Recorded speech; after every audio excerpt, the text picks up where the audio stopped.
Yeah, there we go. And the format's super loose. It's just talking. All I ask is that when you initially talk, you introduce yourself, say where you are and what you do, as much as you're willing to.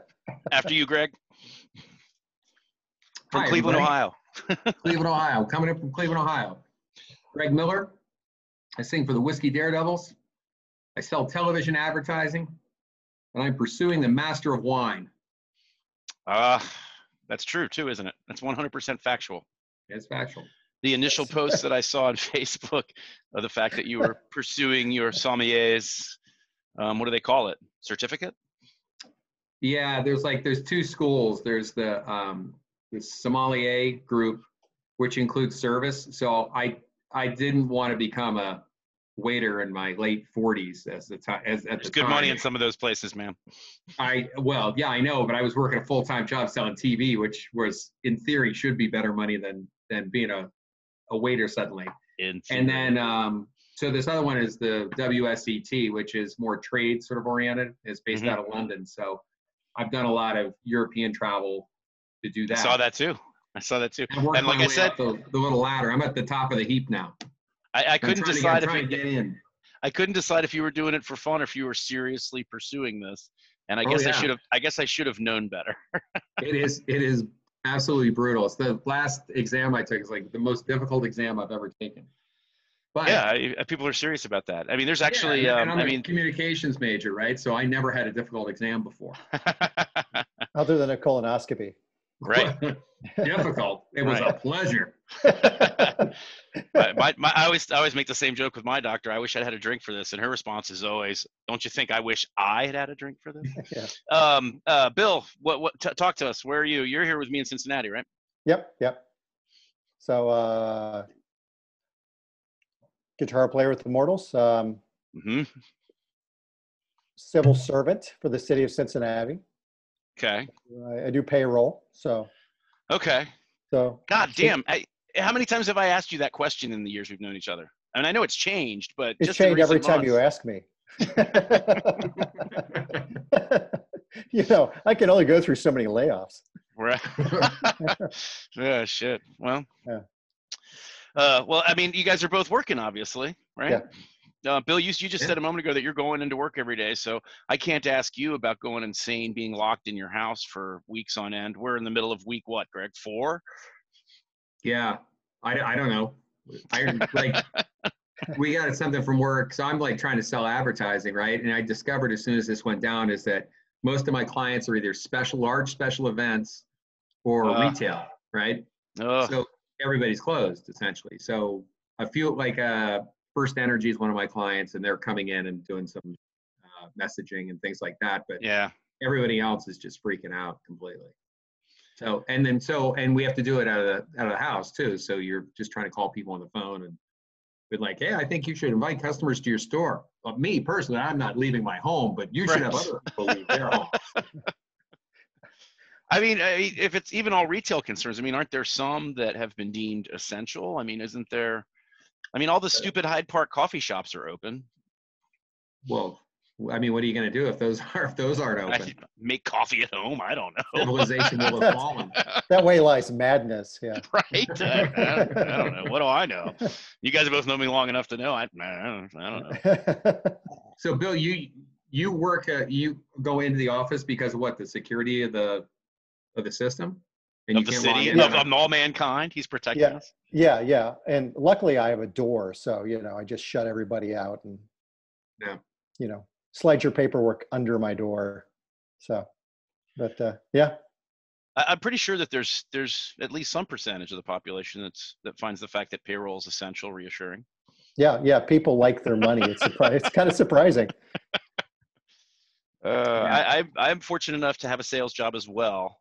Not a dissimilar circumstance, but me and Christina were talking today because we went grocery shopping today, thinking that a Thursday at a Kroger's would be fairly poorly attended. We were incorrect. It's like a hardware store. Those two things: hardware stores and grocery stores. I did the hardware store once too, and I liked that system better because you had to wait in line 45 minutes like you were at an oddly spaced roller coaster. But once you got inside, there was nobody there. There was nobody in the store. I literally just kind of wandered around, got my stuff. It took me all of 4 or 5 minutes, and I was gone. laughing at the suckers that just started their wait. If I was left alone in a Home Depot store, right, nobody's there, and I had 4 items you told me to get, I would still be there now. I would wander forever. I have never successily found anything at a Home Depot store. Ever. Never actually found anything, or are you just kind of a chronic window shopper? Wander around, and I'm like, it's pointless for me to even walk into the place. Have you ever seen those people with like the orange vests on? They can answer questions for you. I'm a man. I don't ask people for directions. Are you talking about crossing guards? Right. Well, they can answer questions too. They're out of work too because all the schools are closed. Right. Just roll down the window right by the church there. There's that crossing guard say, "Hey, we're in nails." Right. I bet you at least some percentage of the time they just say aisle 6, the lower right. They're separated by length, you know. I was thinking earlier today. There's always that rush to like judgment and fear, you know, after like every presidential election, right? Where it goes, oh my gosh, so-and-so won, which means it's going to be the end of the world. Now, like, I don't have the same recollection of most elections. Well, I remember when I just don't. I don't remember an election that matched the catastrophic, at least the reception of this last one. I thought he was just saying he doesn't remember elections. I mean, you guys which is fair. Yeah, but then I thought to myself, like, you know, worst case scenario in my mind was like, we'll get tangled up in some Middle East thing, or like maybe there's going to be like a big, you know, these trade war things, and it's going to spiral out of control. And I never thought I would be shuttered in my home, afraid to touch a shopping cart for the next year, and the entire system of everything would have collapsed. I'm like, damn, we really should have put somebody in competent. We'll get them next time. Well, yeah, now it's like, now we can get grandpa who doesn't know what's going on, or the incompetent guy. There's a way to pronounce that. There's a way to pronounce that question and add the right words to make it absolutely correct. Who knew that it would happen like this? Right. Right. Exactly. As far as an apocalypse goes, it's so disappointing. Like, you know, like. Well, it's because we're not here yet, man. Hey, this isn't the apocalypse. Not yet. This is the prologue to the apocalypse. And I've been telling everybody, I don't know if you guys are watching these things, and I would understand completely if you never had, and I probably wouldn't either if you guys were doing it. But I tell people all the time that my terror doesn't have anything to do with getting the disease or being shut in my house. It has everything to do with this absolutely ridiculous economic shelf we're going to come out of this on. That isn't sustainable at all. It's $2 trillion package, and the vast majority of it is going to businesses to lend to people and charge them interest. It's just like, what the fuck? That's gonna be fine. Know? Huh? Don't worry about it. It'll be the fine. Interest rate's so low. Yeah, well, yeah, that's just it. That's why nobody's saving. Yeah, exactly. They'll be saving. I saw a great story the other day. A woman's like, I can't remember the name of the mortgage company, but someone told her, yeah, we're more than happy to defer your mortgage for 3 months, but then you'll owe those 3 months that 4th month. And the woman's like, I'm not sure this is helping me. Just like, well, you just gotta look for a giant pile of money buried in the woods for 4 months, and then it'll be fine. I don't know. Looking forward to it, Bill. I don't know if you've had any interest in performing music with your friends. I've thought about it occasionally. Yeah. I mean, I don't even know if I'm going to remember how to do it. You've got the easiest and hardest job both at the same time. Well, yeah, it's not like I'm walking around singing, right? So I'm not that good to begin with. So then I got to go back in. I'll be like, oh. You know, last time we played was recording an album, wasn't it? No, well, last time we played live in front of people. And I missed it. I was flying in that night. I'm sorry. That's okay. Or was it on a plane? Yes. Okay. So. As a matter of fact. Fair question. Yeah, it was. It was. But yeah, I got by one song, was essentially mumbling every verse, only knowing the chorus. Yep. On the mid. No, certainly not. It was the first time they'd ever heard the song. Right. Yeah. Nobody knew. Yeah. And let me ask you, just out of personal curiosity, isn't that because that song isn't finished yet? Oh no, it is finished now. Is it? But you don't know the verses? Didn't you write it? I did write it, but I think I finished it like that day. So fair enough. So, Jay Hopper used to do that. He would write songs over the course of live performances. Like we wouldn't even mess with him at practice. so. Like jazz. Not really. No, we worked on stuff. He just changed lyrics all the time. Ornette Coleman. Yeah. Well, I mean, it's not really that kind of format, but I guess Everybody we could go solo. that way. Yeah. Right. That's right. Hope you like you this get these one. next 16 and a half bars. Hope you like this one because I gotta go to the men's room. Take Right. these next 16. No, I got to go get a drink. Right. I'm playing Take the it, toilet. boys. So how many? Here's the question I have: is how many new songs do the Mortals have right now? Maybe just record a record. That's what I was literally gonna ask Bill. Yeah. Can I tell Greg that you guys just recorded a record? Yeah, I knew that you were recording. I didn't know where it was at, what the status was. we got 13 originals, and I think we laid down a couple covers too. What were the covers, Bill? Out on a Wire by Dead Moon, Mm-hmm. and House of Stone by the Grassroots. Don't know that one. Look at him, very carefully keeping his indie cred. I don't even know that. So It was written by Creed Bratton, who was also The Office. Yeah, exactly. Yeah. That's awesome. So who brings the covers into the band? Is it you? it's usually Matt picks them out, but Okay. I think I found another one, a You Am I song. It's pretty cool. So That's an interesting one. Matt was good at it. He always found something that didn't quite seem to be a Mortals song until the Mortals did it. yeah. So Stay Clean comes to mind. yeah. Crazy Horses. Yeah. Crazy Horses. I'm one of the 5 people that had that record as a child. Yeah. My parents had no idea that my mind was getting blown in my bedroom by the Osmonds. They knew. They knew. Yeah. They didn't care. My parents somehow, they graduated from college in like 61, 62 or something. And they missed everything. Like their That's record my dad. collection was That's like my dad. Birdie. That's my dad too. Yeah. My mom went to the most disparaging thing she could ever say about my dad, which is kind of a shame really, but she would say that man's just still sorry he missed the sexual revolution. And he was. Like, I bet. I bet he is. No, Yeah, my parents didn't know. They didn't. Not only did they. Are they not both still know, with us, Greg? Your parents still here? No, they died. My mom died in like the early '90s, and my dad died like I don't know, about 7, 8 years after that. So yeah, they've been gone a long time. And it's funny because there's like questions that come up. Like it wasn't until later I was like, how did my father not know? Like he didn't know the Beatles. He didn't know any of those jazz guys. Right. He didn't know any of that. I'm like, how did you miss all of it? Like, what was going on then? But I think we assume like those movies, like you always assume that like in the late 50s, everyone was watching Miles Davis play like in New York. And it's like, well, there were 8 people who were hip to that, period. Well, that's the thing. I had this conversation with someone the other day. I don't even remember if it was on one of these things. But, you know, the people you choose to hang out with, I mean, you're in bands. Bill's in bands. I did that stuff too. I mean, I'm not an audiophile like a lot of the people I've met have, but the vast majority of the population, they just turn on the radio. If they don't like it, they change the station. They don't even know who it is or when it came out. They don't care about that shit. They want to listen to something while they're driving, maybe while they're waiting in line at the movie theater. They don't buy records. And if they do, it's just whatever top 40 thing got caught in their head last week. So most people aren't really that into it. But I think it also extends out to everything else. See, I then caught the thought that like when you think of like Nazi Germany, you think of like which I do all the time.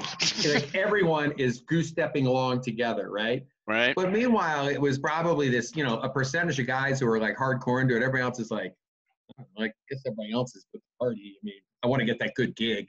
I mean, I'm just a baker, Well, I'm sure there was huge swaths of the population that were kind of just caught up in the whole thing. It's eerily similar to this weird place we're in now. Right. Hitler said, what? He's just a... Yeah. Don't worry about it. It's fine. I bet if you go back and look at the pre-Reich poll numbers, it's like, only 40% of the population's into this shit. I'm not that worried about it. Nah, it's gonna be fine. I mean, there's, the people here. They if he goes too far, they'll put a stop to it. Yeah. Bill, what's Lynn's situation? Has she been locked in the house? I am sitting in her office.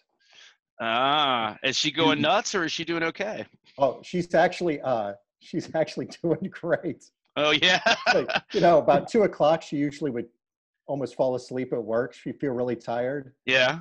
And she finally figured out it might be somebody at work sucking the life out of her. So that's always entirely possible. I have heard stories of people who are kind of sort of quietly thriving without having the obligation of seeing other people. I don't know. I mean, yeah, I mean, you know, when you can get up and walk into your living room and you're at work. Yeah, So. yeah. I actually lobbied to work from home at my job and was roundly denied. As the only Cincinnati salesperson, I have to go into what's the headquarters, and I'd give anything to go to the office. just for a couple of hours. I'd like to go. Change it up. It's just, you know, it's not that I don't love my wife and kids, but we're together a lot. Oh, it's you guys again. Yeah. Yeah. What are you doing? I forgot you were here. Yeah, nice to see you again. Well, I'm having all these issues with my son and the homeschool and stuff. He just won't do the shit. He's checked out already. He was checked out on the 13th of March. He's just like, we're not going back to school, Dad. They're just going to give us our third quarter grade, so I'm done. It's just like, it's not what's happening, man. Okay. Yeah. Okay. He's actually, I mean, if he somehow manages to pass this year, he'll be in a position where he'll have as many electives as required for a senior year. So I guess he did all right. But man, Bill, you've been through all that. Yes. Yeah. Mine was told he would graduate this year, and he said, "Yeah, I know." And my wife said, "No, you will graduate this year because I don't want to have to kill you." Right. So yeah. Motivation. Yeah, Where's he? OSU. Yeah. Is he there now? Yeah. In Columbus? He's got his own place up there, right? The last couple of years, right? Yeah. So yeah. So is he there with, like, you know, a bunch of roommates who are hanging out? I'm sure practicing proper social distancing. Right. He's always practiced proper social distancing. That's not by his own choice. So he likes having his own space. So he loves being in an apartment by himself. So it's on. You know, efficiency. So yeah. So another quiet thrive. Yeah. So what do you guys think? What's going to happen? I think awkward silence. No, it was perfect. Anything good. Well, I think you're going to have to do some kind of soft release thing, right? Where you're going to have to say, if you got to build up the hospitals to the point of, like, where it all goes south, it's like we have the IX Center here, right? You know, which is this enormous indoor facility. You're going to have to rope that off and put a whole bunch of beds in there and say, okay, let's let people loose. First thing we're going to do, people under 50 without these following conditions, go back to work and let's rock and roll. And then they go. And then it's like, okay, let's go to the next risk group up and keep going. And meanwhile, at the same time, you keep clubs, big events down, things like that. Because there's going to have to be a bridge between where we are now to a vaccine of 12 to 18 months. Right. I mean, we can't hide in our bunkers for 12 to 18 months. And the other thing too is it can't just be a free for all. Right. But, you know, I agree with this. My biggest concern about it is I don't think anybody, maybe DeWine, but I don't know that anybody would be able to express, much less implement as simply as you just did a process like that. I just don't see it happening. Yeah, right now I think Germany's kind of almost at that point. Right. Mm-hmm. And Sweden is. And Germany's advantage was testing. Right. They were just maniacs for testing and actually tracking. Because I just read about how, you know, the first community transfer was in Bavaria. They know the two guys that it happened between. It's the Germans, Bill. They're the only numbers that we could count on. And and I mean, they even know how it happened. You know, we have talked to them. We have found it out that their data is perfect. Yeah, and so and actually, the U.S. turned down their tests. So of course we did. We had their tests. They were offered to us like, we don't need them. We'll do our own. They'll be better. Yeah. But wasn't that through the WHO ultimately too? Yeah, the WHO took Germany's tests. So, well, you know, the other thing, I mean, there's huge societal differences between Germany and here. It's like, or between Germany, here and anywhere. everybody follows every rule there to the nth degree, right? Yeah. Whereas here, it's like, you're not allowed to go out. It's like, well, yeah, I'm going to go run up to the coffee shop at Hyde Park. It's Right. like, well, you're not supposed to go out. It's like, yeah, but that's for everybody else. I'm going out. Right? Well, that for everybody else mindset is a distinctly American thing that's been the source of many other issues over the years. I mean, it's just Spain has that issue, Italy has that issue, and you see where they're at.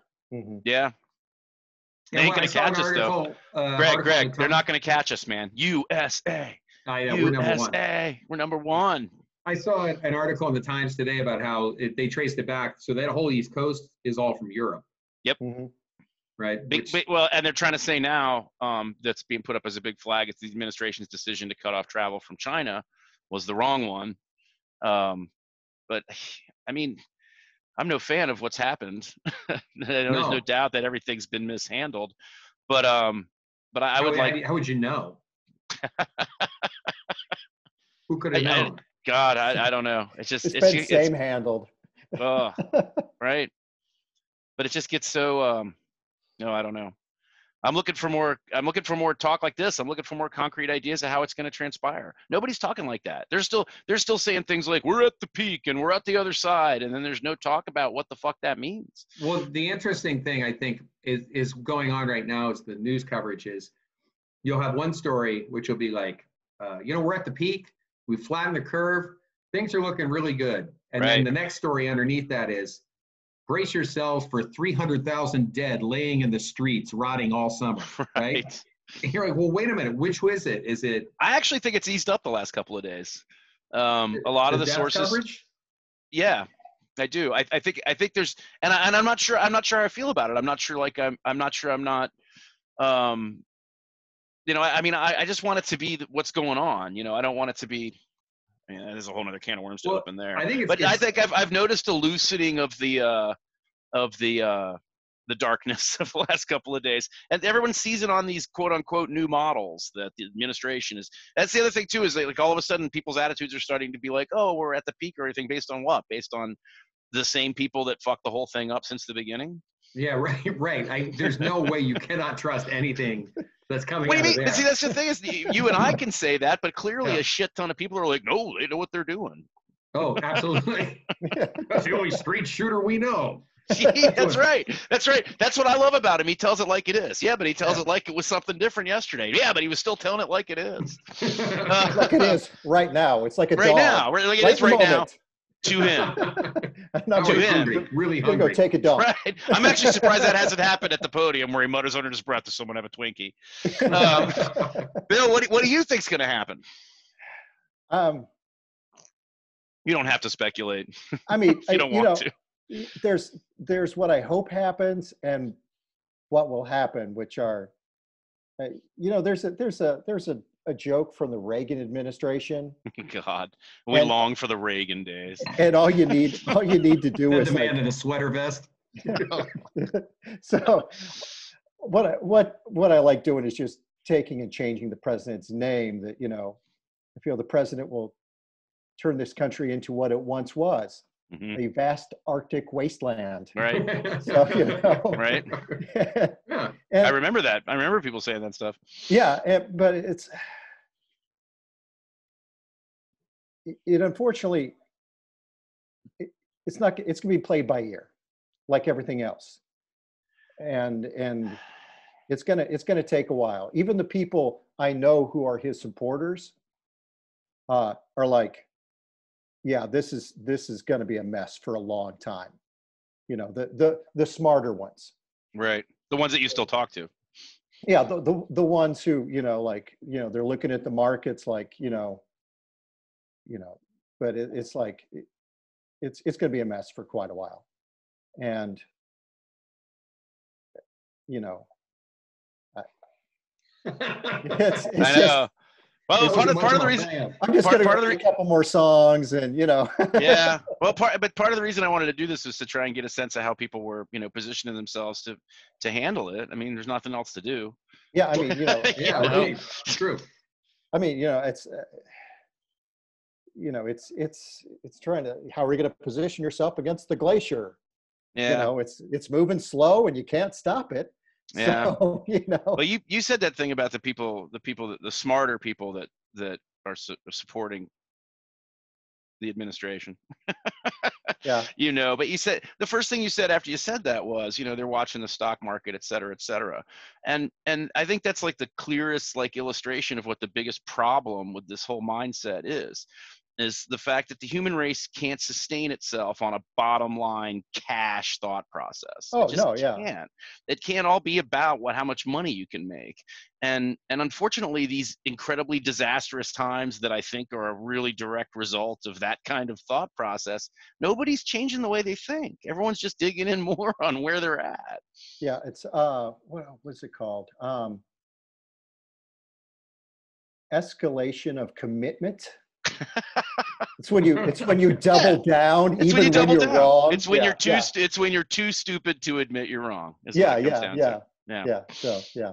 I was having some squabble going back and forth. I'm like, well, look, the response to this thing has been clearly incompetent, and so moving ahead at the least, willfully ignorant and profiteering at the worst. Right, and it's like, but see, here's the thing, and then like the really hardcore cult followers then offer whatever the latest Fox News talking points are back, and you're like, look, I'm not blaming you personally. Like, we can all look around and say this is about as fucked up a situation as you could have. Right.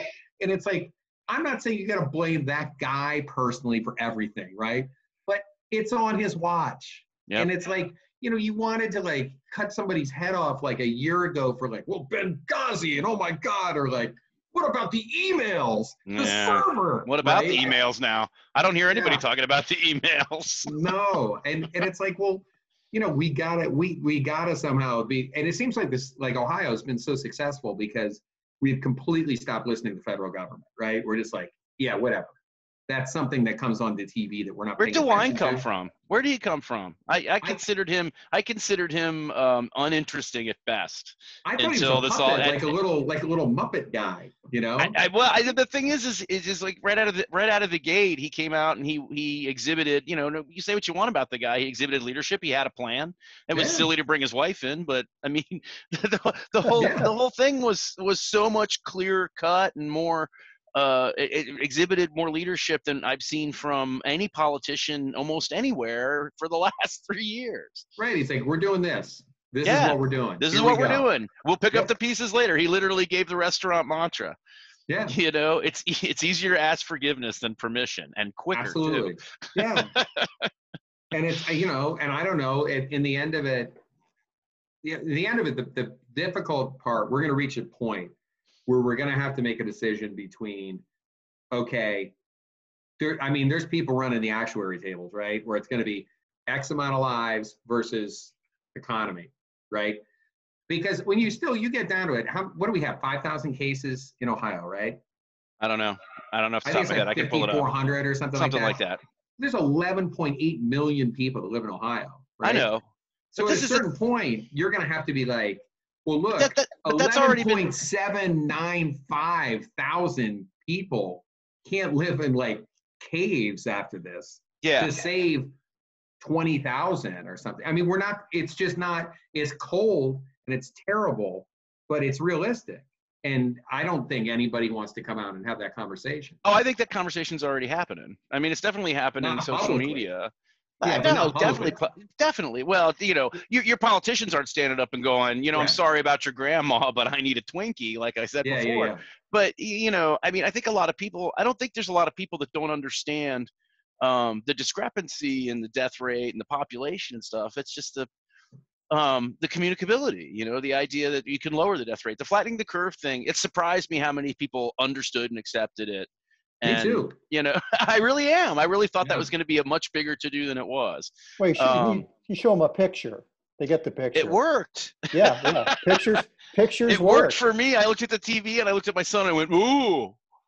It worked. That makes sense. Yeah, right. Yeah, exactly. But that's the thing is you were talking before about implementing this staged return to normalcy. And by the way, I don't think we're ever going to get to anything even like what normal was before. I think it's going to be fundamentally changed, and we're just going to kind of ride with it. I'm not touching any of you people. I am not touching you. I am so mark my words, Miller, mark my words. I am so throwing my arms around you the next time I see you in person. You know, I've heard him say that many times before. I won't lick your face. Right? But here's the thing. No one's going to implement. That's not going to implement. It's not what's going to happen. My biggest concern, and this is the only real concern I have about the virus in general, is that it is a fucking free-for-all. And next thing we know, we've got a much bigger circumstance we had now involving a much longer quarantine. Because I don't think that stepped, perfectly rational and reasonable method for resuming normal life, I just don't see it being planned or implemented with any reason. It's going to be Ornette Coleman jazz is what it's going to be. Different every Way to bring it full time. circle, man. Good comedy comes full circle. Yeah. Gentlemen, I have to go host an online wine tasting. Oh, you didn't send me a link to that. We're doing L'Orac today. Okay. Côte d'Aron. Côte d'Aron. I should know more about wine. Harold, I'm going to tell you really quick before you go. Yeah. I was in the restaurant industry for a very long time. I made very, very good money, and the only reason I stopped is because I never saw my children. But I had this trick. Every time I got to a restaurant that had a fine wine selection, I learned a couple of reds, I learned a couple of whites, I learned to talk about them, and I didn't give a fuck about anything else on the menu, and I've never known anything about wine. Yeah. Right. All you got to know, a red blend, a Pinot, right? Yep. I was a fan of the Meritage. Yeah. Right. Because you can pronounce it. Oh. Well, I mean, if your wine connoisseurs have to put that fucking foreign thing, Meritage. You have to make it sound fancy somehow. Meritage just sounds like somebody left something on the curb. Yeah, I'm like the punk rock guy in the fancy wine room. I don't know how to pronounce anything. I'm like, where's the Meritage? Yes. Yeah, but you just said it right again. Meritage. Right. Meritage. I always like it when people are like, they suddenly go into it. They're like, well, this is a Le Rocher Chanson. Right. Like they suddenly become French or something. Right. I can't pronounce people talk about. That. I'd really like to know how the countries in Central America are dealing with this, like Nicaragua. He's going to go to. Yes. I was going to make myself a sandwich of salumi. Right. Well, do me a favor. Where are these tastings open to the public? This is just a small group, but I was thinking about doing some public ones. But I just have to make sure. I got to figure out how to be able to get the same wine to everybody at the same time. Oh, right. I didn't even think about that. Well, you know what you could do is you could post something that said, this is the wine I'm going to have. This is where you can find it. Join me and we'll talk about how much you loved it or how empty that bottle is before you got to this tasting. Yeah, it's like whatever. I'm not judgmental. It's like people are like, this smells like wine. I'm like, it does. Enjoy it. Does. Yes, it does. Flaccid yet oblique. The rascal of the vineyard. All right, gentlemen, it's good seeing both of you. I hope to one day see you in person again. Yes. Sometime soon, Greg. And hey, thank you so much. And I might ask you to do this again sometime if you don't mind. No problem. What am I doing? I'm not doing anything. You're doing wine tasting. You can't stick around. So apparently you're doing something. Oh, you're right. Busy as shit. Kiss the hounds for us. I'll see you. All right, see ya. Bill. Yes. Greg's still with us. I'm going to do this to him for a second. Hold on. I thought you were going to say, hold on. I got something I really need to tell you guys that I forgot. Click. Yeah. Wait, I got to figure out how to like. You leave meeting. Right over here. There should be a thing that says leave meeting. Because I did a post to 10. I was just kind of hoping he'd say, well, I think the real solution to this is click. The final solution. Let's see if I can kick you out. That's what I was thinking about doing to the moles in my yard. The final solution. Chlorine gas to the moles. Yeah. Or just hooking it up to the tailpipe of the car and putting it down one of the holes. Just run it in there. Yeah. It was the only thing we could do. Don't leave the house. It's a little rough out there today. Yeah. So City of Cincinnati payroll. Yeah. Is it whole city or is it just law enforcement? It's law enforcement. So. Okay. All right. We don't have to delve too much into it. Not all of it. So it's just a section. So. How do you feel about the record? Oh, I'm feeling pretty good. You know, Billy, who is occasionally my co-host, Yes. Billy, he gave me the iPhone. He actually forwarded me the iPhone roughs that I guess Matt had forwarded him, and Okay. I couldn't listen to it, so I subsequently haven't heard any of it yet. Okay. So if you ever find yourself in a situation where you happen to have like, you know, roughs or something that you might be willing to send to let me hear how it went. What'd you think of Clint? He's a nice dude, but I have no idea what his recording techniques are like. He had like, well, you saw the room full of amplifiers. I did. I was totally entranced and intrigued by it. I kept meaning to come down and see you guys, and it just never worked out. So yeah, I think I recorded through like 4 or 5 of those amps. So so did you guys just get to the point where you're like kids in a candy store? Let's see what this sounds like. There were some issues trying to work some stuff out. Like early, like I went during the week and did overdubs. Okay. And so he managed to work those out. So I went in and surprisingly laid down the overdubs easily. Why was that surprising? You typically were pretty matter of fact about that stuff. Guitar overdubs anyway. There's a couple I heard that I need to redo again, but just using different equipment that I'm used to. Gotcha. But, gotcha. You know. Yeah, not get it to make the same ring or whatever. I know what that's like. Yeah. So so you and Danny both singing? Monkey Boy singing too? Oh shit. I mean Mike.